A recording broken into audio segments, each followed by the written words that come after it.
everybody, it's Anna. Time for the Wednesday card in this week's tarot story. So today we have our only major arcana card for the week. So this is our life lesson for the week, and it is Lovers. Now the Lovers is the number 6 card in the major arcana, which, and I think of the number 6 is connected to being in harmony and integrity. So when we see this card, often people assume it means romantic partnership, and it can. But I think in a broader sense, this card is about drawing to ourselves partners, friends, allies who are in harmony with us, those who are connected to our integrity. So we are not being called to compromise inside of these relationships.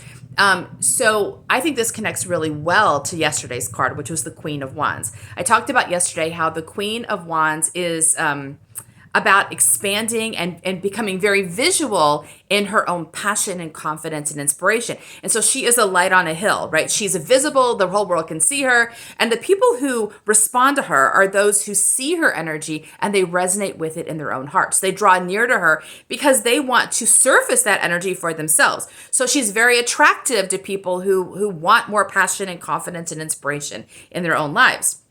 And so I talked about how that even though that's an exhilarating and fun card, it's also a bit challenging because it means we're not censoring our own vibration. We're going to let ourselves be seen as we are and let the chips fall where they may, right?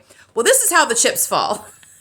When you are yourself in a very clear and uncensored sort of way, you draw to yourself people that recognize that energy. When you are unclear, when you're couching a little, hiding a little, trying to play it safe a little, your vibration gets muddy. And you won't get a perfectly clear partnership because no one can read you perfectly.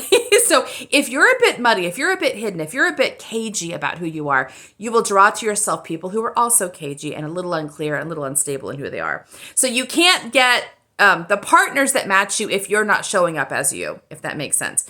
So when people talk about getting the wrong partners or partners that are not sustainable for very long, it's usually because we haven't fully embraced ourselves. We're still trying to put out a version of ourselves we think is acceptable or safer or a bit hidden. And so that is throwing off how our vibration goes into the world. But if we move in integrity, if we seek that out in ourselves, every time you move into deeper integrity with yourself, you compromise less and less. People respond to that. Some people float away. Some people draw nearer. So that's it's a very good lesson for us.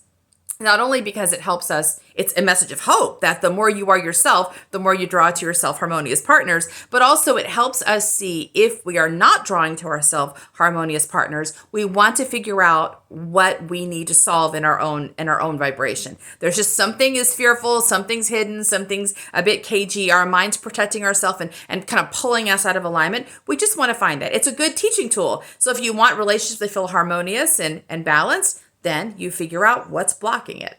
That's our second card for this week. I'll see you tomorrow for our next one. Bye.